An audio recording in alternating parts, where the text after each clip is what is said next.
Los atributos de Dios. Escribir sobre los atributos del Dios infinito es una tarea seria. Sin embargo, podemos indagar la palabra de Dios con la certeza de que en las inspiradas Escrituras tenemos la revelación de Dios, del mismo a nosotros.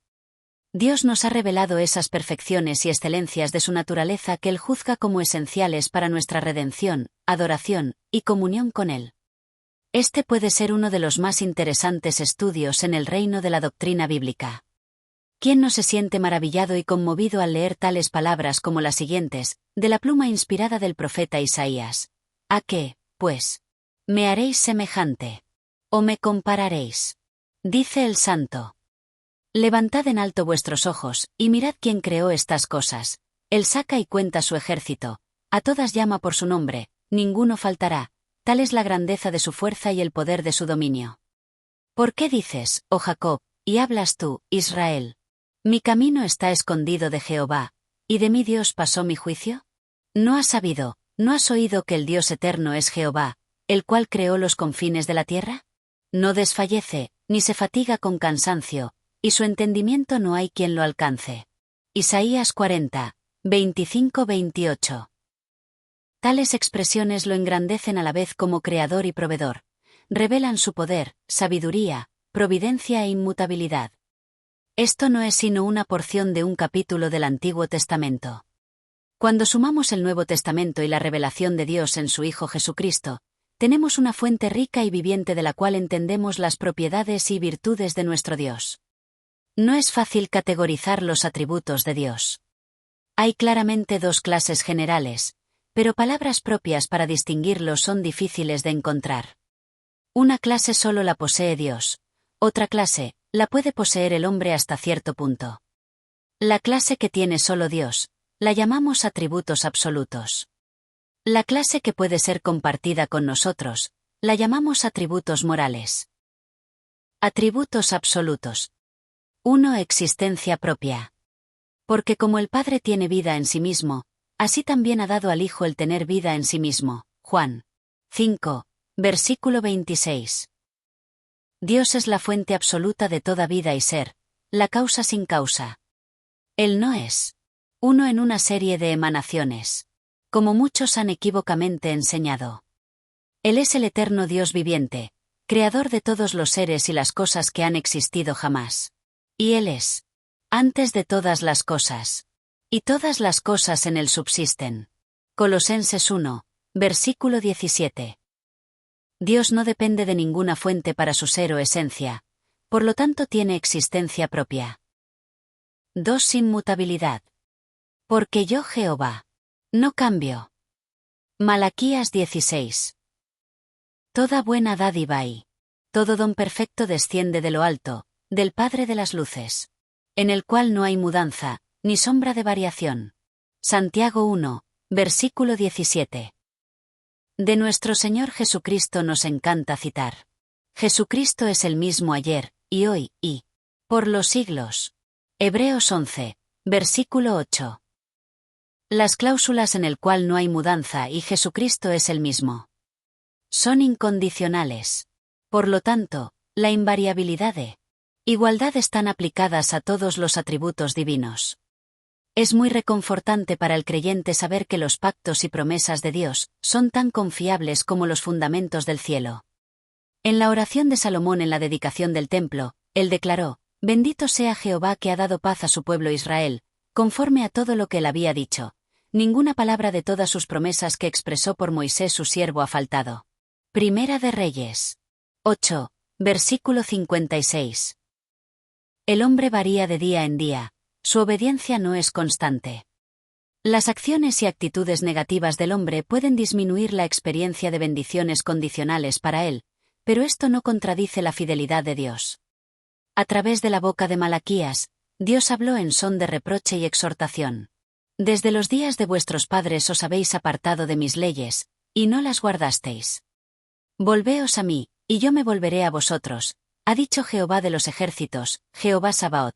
Malaquías 3, versículo 7. San Pablo, quizá más que ninguno otro, expresa el invariable amor de Cristo. Por lo cual estoy seguro de que ni la muerte, ni la vida, ni ángeles, ni principados, ni potestades, ni lo presente, ni lo porvenir, ni lo alto, ni lo profundo, ni ninguna otra cosa creada nos podrá separar del amor de Dios, que es en Cristo Jesús Señor nuestro. Romanos 8, versículo 38 y 39. 3. Eternidad. Por lo tanto al Rey de los siglos, inmortal, invisible, al único sabio Dios, sea honor y gloria por los siglos de los siglos. Amén. Primera de Timoteo 1, versículo 17. El majestuoso nombre de Dios dado a Moisés en Éxodo 3, versículo 14. Yo soy el que soy, lo revela como ser sobre el tiempo.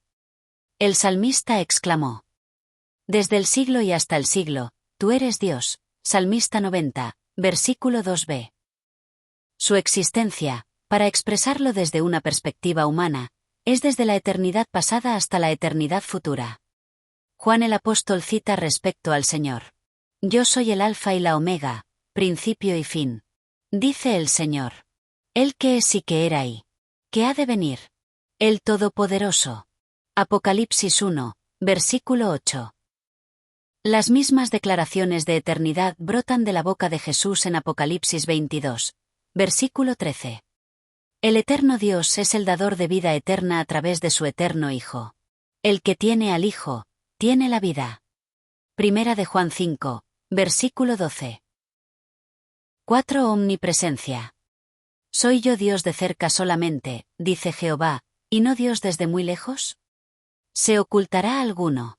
¿Dice Jehová en escondrijos que yo no vea? ¿No lleno yo? Dice Jehová, el cielo y la tierra. Jeremías 23, versículo 23 y 24. Salomón estaba consciente de la inmensidad y omnipresencia de Dios cuando oró: he aquí que los cielos de los cielos, no te pueden contener. Cuánto menos esta casa que yo he edificado. Primera de Reyes 8, versículo 27b. Dios está presente en todo lugar. Sin embargo, está en lugares específicos en manifestación. Se encontró con Moisés en la zarza ardiente en el monte. Él está en su templo y, sin embargo, el templo no lo puede contener. Él está en los cielos y, sin embargo, llena los cielos y la tierra. Él está en su trono donde Jesús intercede a su diestra y, sin embargo, ha prometido: he aquí yo estoy con vosotros todos los días. Mateo 28, versículo 20. Él está en todas partes y, sin embargo, ha prometido estar donde 2 o 3 estén congregados en su nombre. Dios está en todo lugar, pero no en todo punto en el mismo sentido. Él no está dentro de todo, eso es panteísmo. Pero Él está presente en todo lugar. Qué gran bendición es que Él esté en todo lugar donde los creyentes oran, adoran o sirven. Es igualmente cierto que cualquiera que invoque el nombre del Señor será salvo, no importa dónde esté sobre la faz de la tierra. La presencia de Dios está en su iglesia de una forma especial a través de la obra del Espíritu Santo. Y yo rogaré al Padre, y os dará otro Consolador, para que esté con vosotros para siempre, mora con vosotros y estará en vosotros. Juan 14, versículo 16 y 17. Donde quiera que la iglesia vaya, el Espíritu Santo está presente. Donde quiera que se predique el Evangelio, el Espíritu Santo convencerá al mundo de pecado, de justicia y de juicio. Juan 16, versículo 8. 5. Omnisciencia. Oh, Jehová, tú me has examinado y conocido. Tú has conocido mi sentarme y mi levantarme, has entendido desde lejos mis pensamientos. Has escudriñado mi andar y mi reposo, y todos mis caminos te son conocidos. Pues aún no está la palabra en mi lengua, y he aquí, oh Jehová, tú la sabes toda.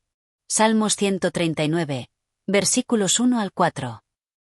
Dos aspectos de la total sabiduría de Dios son enfatizados en las Escrituras. Dios tiene conocimiento de todo lo que ocurre en todo lugar. El hombre no puede esconder ni sus hechos ni sus pensamientos de Dios. Si la deshonestidad y el engaño de Jezeel le eran conocidos al profeta de Dios, de ninguna manera estaban escondidos del Omnisciente. Segunda de Reyes 4, versículos 20 al 27. Dios sacó a la luz en juicio los engañosos planes de Ananías y Safira. En Hechos 5, versículos 1 al 11. En las cartas a las 7 iglesias de Asia, el Señor describe claramente no solo sus acciones, sino también sus condiciones espirituales internas. En Apocalipsis 2 versículos, 1 al capítulo 3, versículos 22. Todas las cosas son conocidas por Él. Dios es totalmente sabio en sus planes y propósitos. Él conoce todas las cosas desde el principio. Él, en su sabiduría, ha planeado la redención de su pueblo, la construcción de su iglesia, y el triunfo de su reino. Por ejemplo, que hizo abundar para con nosotros en toda sabiduría e inteligencia, dándonos a conocer el misterio de su voluntad, según su beneplácito, el cual se había propuesto en sí mismo, de reunir todas las cosas en Cristo. Efesios 1, versículos 8 al 10. Y de aclarar a todos cuál sea la dispensación del ministerio escondido desde los siglos en Dios, que creó todas las cosas, para que la multiforme sabiduría de Dios sea ahora dada a conocer por medio de la Iglesia a los principados y potestades en los lugares celestiales, conforme al propósito eterno que hizo en Cristo Jesús nuestro Señor. Efesios 3, versículos 9 al 11. Es estimulante saber que Dios en su sabiduría ha hecho planes que llevará a cabo, a pesar de la libertad de elección y voluntad que le permite ejercer al hombre. Y cuando nosotros le amamos, en su sabiduría, Él obra para que todas las cosas nos ayuden a bien. Romanos 8, versículos 28. 6. Omnipotencia. Oh Señor Jehová, he aquí que tú hiciste el cielo y la tierra con tu gran poder, y con tu brazo extendido, ni hay nada que sea difícil para ti. Jeremías 32, versículo 17. Algunos han tratado de encontrar una contradicción en la omnipotencia de Dios porque se dice que hay algunas cosas que Él no puede hacer, tales como mentir, pecar, negarse a sí mismo, y humorísticamente, hacer una roca tan grande que Él no pueda levantar.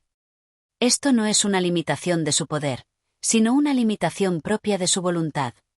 Dios no hará lo que es contrario a su naturaleza, ni lo que es una contradicción en términos de la grandeza del poder de Dios está vista en su obra creada. La amplitud del universo hace titubear nuestra imaginación, y los reinos microscópicos y submicroscópicos son casi igualmente complejos. Si pensamos cuán temerosa y maravillosamente está hecho el cuerpo humano, quedamos atónitos delante del Dios omnipotente. Su poder creativo es a la vez inmensurable e incomprensible. Pero, más allá de esto, está el eterno mundo jamás visto. Las cosas que se ven son temporales, pasarán. Pero las cosas que no se ven, la realidad espiritual, son eternas. Segunda de Corintios 4, versículo 18. El poder de Dios es visible en su soberano reino sobre todo. He aquí que las naciones le son como la gota de agua que cae del cubo, y como menudo polvo en las balanzas le son estimadas. Isaías 40, versículo 15. La profecía bíblica concerniente a los destinos de las naciones ha tenido un maravilloso cumplimiento, mostrando que Dios en verdad reina en los asuntos de los reyes y de los gobernadores humanos. Todos los habitantes de la tierra son considerados como nada, y Él hace según su voluntad en el ejército del cielo, y en los habitantes de la tierra, y no hay quien detenga su mano y le diga: ¿qué haces? Daniel 4, versículo 35. El libro de Daniel es un comentario elocuente de la soberanía de Dios sobre los reinos terrenales, los cuales son representados como bestias o parte de una imagen. La manera en que Dios sacó a los hijos de Israel de Egipto, llevándolos a la tierra prometida, otra vez demuestra que no hay nada demasiado difícil para Dios. ¿Hay para Dios alguna cosa difícil? Al tiempo señalado volveré a ti, y según el tiempo de la vida, Sara tendrá un hijo. Génesis 18, versículo 14. Otra demostración de poder divino es la Iglesia de Jesucristo. Dios tomó 12 discípulos aparentemente ordinarios, los llenó con el Espíritu Santo, y con ellos trastornó el mundo entero. Hechos. Esa Iglesia está bien, viva 20 siglos más tarde y al borde de un avivamiento mundial. La resurrección de Jesús de entre los muertos demuestra el poder de Dios sobre el reino de la muerte y la tumba. Junto con Cristo, Dios nos ha levantado y nos ha sentado junto con Él en lugares celestiales.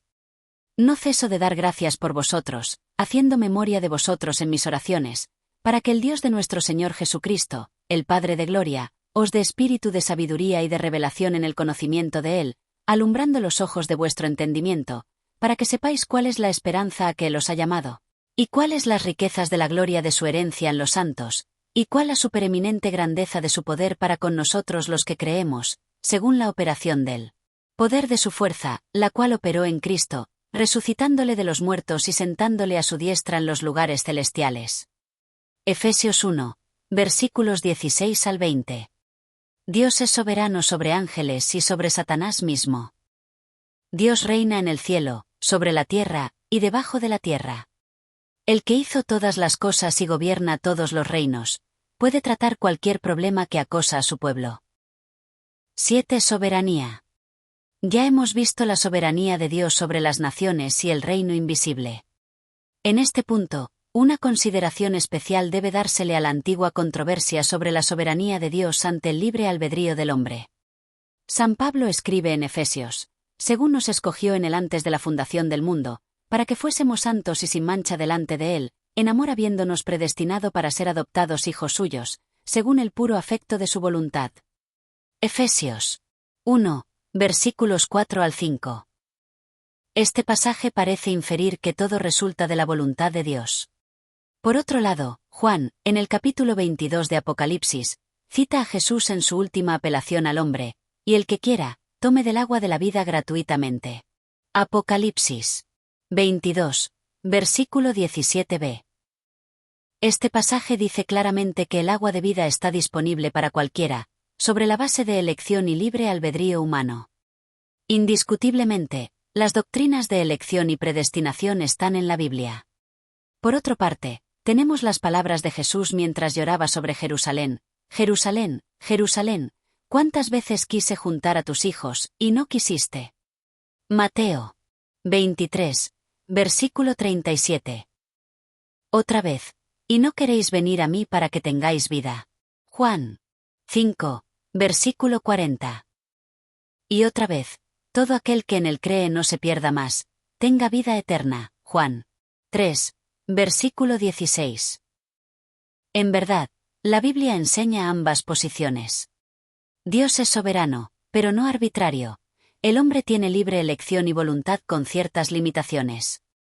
Nuestra incapacidad de ver cómo ambas cosas pueden ser ciertas al mismo tiempo, se debe a nuestra finita comprensión humana. Dios puede ser soberano sin violar la libertad esencial del hombre. Toda verdad divina en cierto sentido nos es paradójica, porque nuestra visión de realidad es solo en parte, a lo sumo 180 grados. La verdad divina es un círculo completo, 360 grados. Samuel Fisk cita a Charles Spurgeon, quien dice: hermanos, sean prontos a ver los dos lados del escudo de verdad. Elévense sobre la niñez que no puede creer dos doctrinas hasta que ve el anillo conector. ¿No tienes dos ojos, hombre? ¿Te es necesario apagar uno para que puedas ver claramente? El Dr. R. A. Torrey, en el siguiente pasaje, presenta una presciencia como la base para reconciliar la predestinación con la libertad de elección del hombre. Él escribe: las acciones de Judas y de los demás fueron tomadas en el plan de Dios, y por lo tanto hechas parte de él. Pero esto no significa que estos hombres no eran perfectamente libres en su elección. No obraron como lo hicieron porque Dios sabía que lo harían. El hecho de que lo harían era la base sobre la cual Dios lo sabía.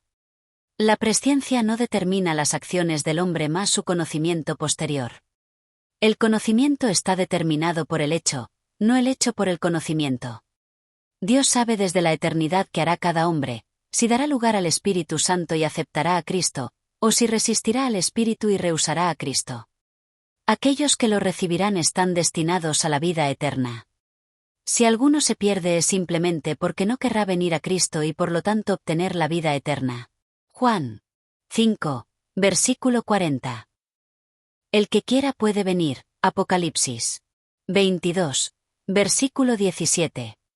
Y todo el que viene será recibido. Juan 6, versículo 37. Atributos morales. Algunos atributos les llamaremos morales, porque han sido compartidos hasta cierto punto, con el hombre redimido, y conciernen al carácter y conducta. Todos hablan de la bondad de Dios. 1. Santidad. Porque yo soy Jehová vuestro Dios. Vosotros, por tanto, os santificaréis, y seréis santos, porque yo soy santo. Así que no contaminéis vuestras personas con ningún animal que se arrastre sobre la tierra. Levítico 11. Versículos 44 al 45. Porque yo soy Jehová, que os hago subir de la tierra de Egipto para ser vuestro Dios. Seréis, pues, santos, porque yo soy santo. Dios es un Dios santo, y requiere santidad de su pueblo. Webster define santidad de la siguiente manera: dedicado a uso religioso, perteneciente a o venido de Dios, consagrado, sagrado, espiritualmente perfecto o puro, inmaculado de maldad o pecado, sin pecado, santo. La palabra hebrea para santo es huados. Está definida como atribuido a todas esas cosas que de cualquier manera conciernen a Dios, o su adoración, sagrado, libre de mancha de vicio, idolatría, y otras impurezas y cosas profanas. La palabra griega es agios, que se define de la siguiente manera en el léxico griego: dedicado a Dios, santo, sagrado, reservado para Dios y su servicio, puro, perfecto, digno de Dios, consagrado. La idea básica de santidad, como está aplicada a Dios, es la de separación y exaltación, absoluta. Perfección de carácter. La visión de Dios de Isaías acentúa estas cualidades. Vi yo al Señor sentado sobre un trono alto y sublime, y sus faldas llenaban el templo.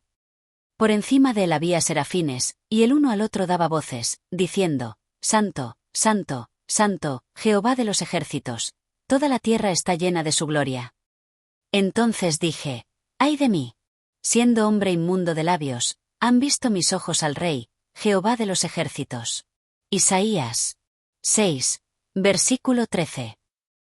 El Dios Santo estaba sobre todo, gobernando como Rey y dueño de todas las cosas, Jehová Sabaoth en majestuosa gloria, recibiendo la adoración del serafín que engrandecía su santidad, ante cuyas perfecciones, el profeta clamó atónito y arrepentido por sus pecados. Antes de que contemplemos los otros atributos morales de Dios, el siguiente es el concepto que debiéramos tener de Dios. Las Escrituras mencionan con mayor frecuencia lo que se refiere a la santidad de Dios que lo que se refiere a su poder total, sabiduría y omnipresencia en combinación. Las Escrituras establecen la santidad de Dios mucho antes de presentar su amor. Éxodo, Levítico y Números repetidamente describen al Dios de santidad. No es hasta que llegamos a Deuteronomio 7, versículo 79 que encontramos una clara declaración de su amor, y esto se encuentra en un contexto de santidad que inspira un profundo asombro. Aplicado a hombres y cosas, el principal significado de santidad es dedicación y consagración, la cualidad de ser separados para Dios. Las cosas dedicadas exclusivamente a Dios o su adoración y servicio son santas. Cualquier cosa es santa cuando le pertenece por completo a Dios, tal como su templo con utensilios y amoblamientos. Santo era el pueblo de Dios. A Israel se le llama nación santa. En el Nuevo Testamento, los miembros del pueblo del Señor son llamados santos. Romanos 1, versículo 7. Más tarde, santidad también significó separación de toda contaminación y forma de idolatría. En la época de Isaías, la injusticia había llegado a ser una violación de santidad tan grande como la delincuencia en la adoración y los sacrificios. Isaías 1, versículos 1 al 20. El Dios Santo fue provocado mayormente para con Israel por el adulterio a deidades paganas. En los días del Nuevo Testamento, el énfasis se trasladó más hacia la pureza de la vida interior y la separación del mundo. A través de su vida cristiana el creyente está siendo santificado por la palabra y el Espíritu Santo, porque es el propósito de Cristo presentarnos a sí mismo y al Padre sin culpa, en santidad. Un Dios santo tendrá un pueblo santo. Sino, como aquel que os llamó es santo, sed también vosotros santos en toda vuestra manera de vivir. Porque escrito está: sed santos, porque yo soy santo. Primera de Pedro 1, versículos 15 y 16. 2. Rectitud, justicia. Lejos de ti el hacer tal, que hagas morir al justo con el impío. El juez de toda la tierra, no ha de hacer lo que es justo. Génesis 18, versículo 25. Relacionado con la santidad de Dios está su rectitud y justicia. Para simplificar, podría decirse que la rectitud de Dios es su santidad en acción, y su justicia es su rectitud en reino y gobierno. La palabra hebrea para rectitud es tzedek, la cual se define de la siguiente manera. Rectitud, lo que es derecho, justicia de un juez, de un rey, de Dios demostrada en castigar al maligno, o en venganza, liberación, y en recompensa al justo. Otra palabra hebrea es mishpat, que significa justo juicio como juez. La palabra griega para recto es dikaios, cuya definición es uno de Dios, justo, recto, con referencia a su juicio de hombres y naciones, un juez recto. Dos de hombres, derecho, justo, recto conforme a las leyes de Dios y de los hombres, viviendo de acuerdo a ellas. Dios es un Dios recto, porque actúa en todo tiempo con su santa naturaleza y voluntad. Uno de los más grandes capítulos de la Biblia respecto a Dios es el capítulo 32 de Deuteronomio. En el verso 4 tenemos una definición de las obras rectas de Dios. Él es la roca. Atsur, cuya obra es perfecta, porque todos sus caminos son rectitud, mishpat, juicio justo, Dios de verdad, amuna, fidelidad en cumplir promesas, y sin ninguna iniquidad, Abel, injusticia en el trato con hombres, en él, es justo, tzadik, recto, y recto, uasar, derecho. Deuteronomio 32, versículo 4. La rectitud de Dios es inmutable. Él es una roca. Se le refiere a Dios como roca 5 veces en el capítulo 32 de Deuteronomio. Su rectitud nunca cambia, su justicia es infalible. Él es fiel en tratar con su pueblo de acuerdo a su naturaleza y su ley revelada y pactos. Castigará terriblemente en juicio, al igual que recompensará generosamente, pero siempre de acuerdo a sus promesas y pactos. Él está completamente por encima de todo trato injusto o engañoso, todos sus caminos son derechos. Como Dios recto, Él fija leyes justas para gobernar la conducta en el trato de los hombres unos con otros en sociedad. Los primeros 4 mandamientos tienen que ver con la adoración y el servicio de Dios, pero los últimos 6 conciernen a la forma en que las personas deben tratarse unas con otras. Nuestro Dios trata con nosotros en justicia, luego debemos tratarnos el uno al otro en rectitud. Dios, a través de la boca de Isaías, amonestó a Israel. Quitad la iniquidad de vuestras obras de delante de mis ojos, aprended a hacer el bien, buscad el juicio, mishpat, justicia, restituid al agraviado, haced justicia, rectamente, al huérfano, amparad a la viuda. Venid luego, dice Jehová, y estemos a cuenta. Isaías 1, versículos 16 al 18. En el Nuevo Testamento, las palabras españolas rectitud y justicia son traducciones de la misma palabra griega. Esto se puede ver en la definición de la palabra justificación, que significa el acto de declarar a alguien recto. En el libro de Romanos aprendemos acerca de una forma de rectitud del hombre aparte de la ley. Dios requiere rectitud perfecta del hombre, pero el hombre en su estado caído no alcanza la perfección. En la ley, se hizo provisión para la purificación a través del sistema de sacrificios. San Pablo declaró en cuanto a una nueva base para rectitud. Pero ahora, aparte de la ley, se ha manifestado la justicia de Dios testificada por la ley y por los profetas, la justicia de Dios por medio de la fe en Jesucristo, para todos los que creen en Él. Porque no hay diferencia, por cuanto todos pecaron, y están destituidos de la gloria de Dios.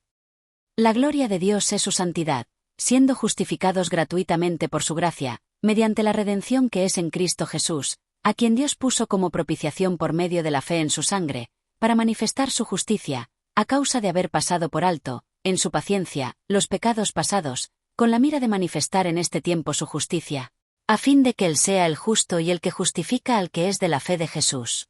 Romanos 3, versículos 21 al 26. Nuestro recto y santo Dios es también un Dios de misericordia y clemencia, pero no actuará en forma contradictoria con su santidad. En su rectitud proveyó una manera de justificar al pecador, mandando a su infinito Hijo a ser, de una vez y para todos, el perfecto sacrificio para el pecado. Como el segundo Adán, él vivió en perfecta obediencia a la santa voluntad del Padre. Por esta razón, Dios podía conferir sobre el creyente la justicia de Cristo sin dejar de ser un Dios de justicia. El creyente pecador es justificado en Cristo. Al mismo tiempo, la justicia de Dios no ha sido comprometida.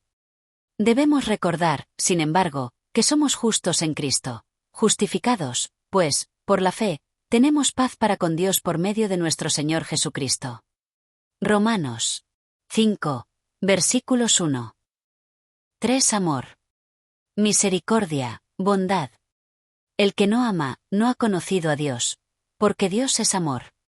En esto se mostró el amor de Dios para con nosotros, en que Dios envió a su Hijo unigénito al mundo, para que vivamos por Él.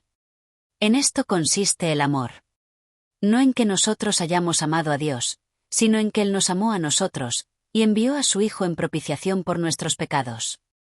Amados, si Dios nos ha amado así, debemos también nosotros amarnos unos a otros. Y nosotros hemos conocido y creído el amor que Dios tiene para con nosotros. Dios es amor, y el que permanece en amor, permanece en Dios, y Dios en él.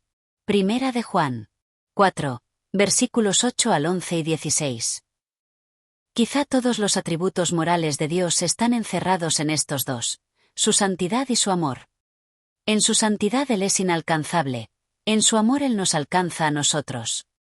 En su santidad es trascendente, en su amor es inmanente. Pero, no hay dos señores, sino uno que es a la vez santo y amoroso. Para el hombre caído estos dos atributos, aparentemente irreconciliables, son unificados en la perfecta obra expiatoria de Cristo, en la cual las demandas de santidad son satisfechas y la emanación de amor es realizada. La palabra hebrea para amor es ahab, que tiene casi el mismo registro de significados que nuestra palabra española, puede expresar el amor divino y el amor carnal del hombre. El Antiguo Testamento no revela el amor de Dios en palabras hasta el libro de Deuteronomio. Quizá era necesario establecer la santidad de Dios en adelanto a la revelación de su amor. En Éxodo 19, versículo 12, leemos: cualquiera que tocare el monte, seguro morirá, pero en Deuteronomio 7, versículos 6 al 8. Dios expresa su amor como la base de su pacto con la nación de Israel. Porque tú eres pueblo santo para Jehová tu Dios. Jehová tu Dios te ha escogido para serle un pueblo especial, más que todos los pueblos que están sobre la tierra. No por ser vosotros más que todos los pueblos os ha querido Jehová y os ha escogido, pues vosotros erais el más insignificante de todos los pueblos, sino por cuanto Jehová os amó, y quiso guardar el juramento que juró a vuestros padres, os ha sacado Jehová con mano poderosa, y os ha rescatado de servidumbre. El amor de Dios se ve constantemente en la historia de Israel, en su paciencia y sufrimiento al tratar con su pueblo, aun en los tiempos de sus caídas y calamidades. Porque el Señor al que ama, disciplina. Hebreos 11, versículo 6. En el Nuevo Testamento, hay varias palabras griegas para definir amor, pero cuando se hace referencia al amor de Dios, la palabra utilizada es siempre agape. El léxico define agape y el verbo agapao de la siguiente manera: amar, valorar, estimar, sentir o manifestar generoso interés, ser fiel, deleitarse, atesorar. Por consiguiente, amor, generosidad, cariñoso interés, devoción. El sustantivo agape se encuentra rara vez en griego clásico. Es una de las palabras a las que se le es dada un nuevo significado cristiano en el Nuevo Testamento. El apóstol Juan nos da las dos más grandes declaraciones sobre el amor de Dios. Porque de tal manera amó Dios al mundo, que dio a su Hijo unigénito para que todo aquel que en él cree, no se pierda, mas tenga vida eterna. Juan 3, versículo 16. Y Dios es amor. Primera Juan 4, versículo 8. Las siguientes son pruebas del amor de Dios para con el creyente. La seguridad de nuestra salvación y vida eterna. El deseo de y la acción de proveernos todas las cosas necesarias. El que no escatimó ni a su propio Hijo, sino que lo entregó por todos nosotros, ¿cómo no nos dará también con él todas las cosas? Romanos 8, versículo 32.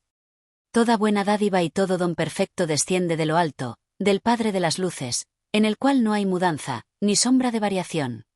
Santiago 1, versículo 17. Mi Dios, pues, suplirá todo lo que os falta conforme a sus riquezas en gloria en Cristo Jesús. Filipenses 4, versículo 19. El envío del Consolador, el Espíritu Santo. Y yo rogaré al Padre, y os dará otro Consolador, para que esté con vosotros para siempre, el Espíritu de verdad, al cual el mundo no puede recibir, porque no le ve, ni le conoce. Pero vosotros le conocéis, porque mora con vosotros, y estará en vosotros. San Juan 14, versículos 16 al 17. Nuestra colocación en su cuerpo. Maridos, amad a vuestras mujeres, así como Cristo amó a la Iglesia, y se entregó a sí mismo por ella, para santificarla, habiéndola purificado en el lavamiento del agua por la palabra, a fin de presentársela a sí mismo, una Iglesia gloriosa, que no tuviese mancha ni arruga ni cosa semejante, sino que fuese santa y sin mancha. Efesios 5 versículos 25 al 27. Nos hizo hijos de Dios. Mirad cuál amor nos ha dado el Padre, para que seamos llamados hijos de Dios. Por esto el mundo no nos conoce, porque no le conoció a Él. Amados, ahora somos hijos de Dios, y aún no se ha manifestado lo que hemos de ser. Pero sabemos que cuando Él se manifieste, seremos semejantes a Él, porque le veremos tal como Él es. 1 Juan 3 versículos 1 al 2. La provisión de medios para una sanidad corporal. Y la oración de fe salvará al enfermo, y el Señor lo levantará, y si hubiere cometido pecados, le serán perdonados. Confesaos vuestras ofensas unos a otros, y orad unos por otros, para que seáis sanados. La oración eficaz del justo puede mucho. Santiago 5, versículos 15 al 16. Y cuando llegó la noche, trajeron a él muchos endemoniados, y con la palabra echó fuera a los demonios, y sanó a todos los enfermos, para que se cumpliese lo dicho por el profeta Isaías, cuando dijo: Él mismo tomó nuestras enfermedades, y llevó nuestras dolencias. San Mateo 8, versículos 16 al 17. Y la provisión de medios para una vida cristiana victoriosa. ¿Quién nos separará del amor de Cristo? Tribulación, o angustia, o persecución, o hambre, o desnudez, o peligro, o espada. Como está escrito: Por causa de ti somos muertos todo el tiempo. Somos contados como ovejas de matadero. Antes, en todas estas cosas somos más que vencedores por medio de aquel que nos amó. Por lo cual estoy seguro de que ni la muerte, ni la vida, ni ángeles, ni principados, ni potestades, ni lo presente, ni lo porvenir, ni lo alto, ni lo profundo, ni ninguna otra cosa creada nos podrá separar del amor de Dios, que es en Cristo Jesús Señor nuestro. Romanos 8, versículos 35 al 39. Bajo la categoría de amor pueden ser incluidas otras virtudes como misericordia, sufrimiento paciente, bondad, perdón, compasión, etc. 4. Verdad. Él es la roca, cuya obra es perfecta, porque todos sus caminos son rectitud. Dios de verdad, y sin ninguna iniquidad en él. Es justo y recto. Deuteronomio 32, versículo 4. En la esperanza de la vida eterna, la cual Dios que no miente, prometió desde antes del principio de los siglos. Tito 1, 2. Y aquel Verbo fue hecho carne, y habitó entre nosotros, lleno de gracia y de verdad.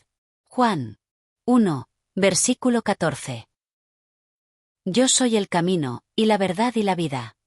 Juan 14, versículo 6. Sea Dios veraz, y todo hombre mentiroso. Romanos 3, versículo 4. La verdad de Dios es una parte de su naturaleza santa y podría ser considerada bajo el título de santidad y justicia, pero por razones prácticas la trataremos aparte como un atributo separado. 3 aplicaciones pueden hacerse con relación a que Dios es verdad. Porque Dios es verdad, su palabra es verdad. Es la verdadera revelación de su naturaleza, su voluntad y propósito para el hombre, su plan de salvación.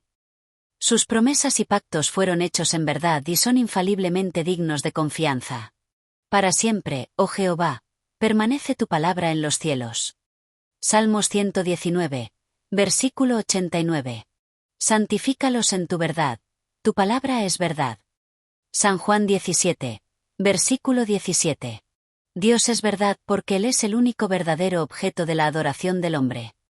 Toda idolatría, por lo tanto, es una mentira y decepción. Dios es el único ser o meta digna de suprema prioridad en la vida del hombre. Mas la hora viene, y ahora es, cuando los verdaderos adoradores adorarán al Padre en espíritu y en verdad, porque también el Padre tales adoradores busca que le adoren. Dios es espíritu, Y los que le adoran, en espíritu y en verdad es necesario que adoren. San Juan 4, versículos 23 al 24. Porque Dios es verdad, Él es fiel en guardar todas sus promesas y pactos. Dios no puede, no lo hará, mentir. Sabemos que todas sus promesas serán cumplidas. ¿Por qué? Por naturaleza, Dios no puede prometer lo que no tiene intención de cumplir. Además, siendo omnipotente, es capaz de hacer lo que promete.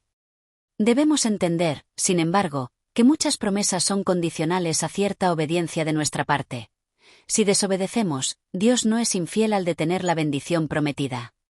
Puede a veces aparentar que Dios es infiel a una promesa, por la demora. Cuando Dios se demora, es siempre para nuestro mejor provecho. En su tiempo, dictado por su sabiduría, Él fielmente cumplirá su promesa. Mantengamos firme, sin fluctuar, la profesión de nuestra esperanza, porque fiel es el que prometió. Hebreos 10, versículo 23. Porque todas las promesas de Dios son en el sí, y en el amén, por medio de nosotros, para la gloria de Dios. Segunda Corintios 1, versículo 20.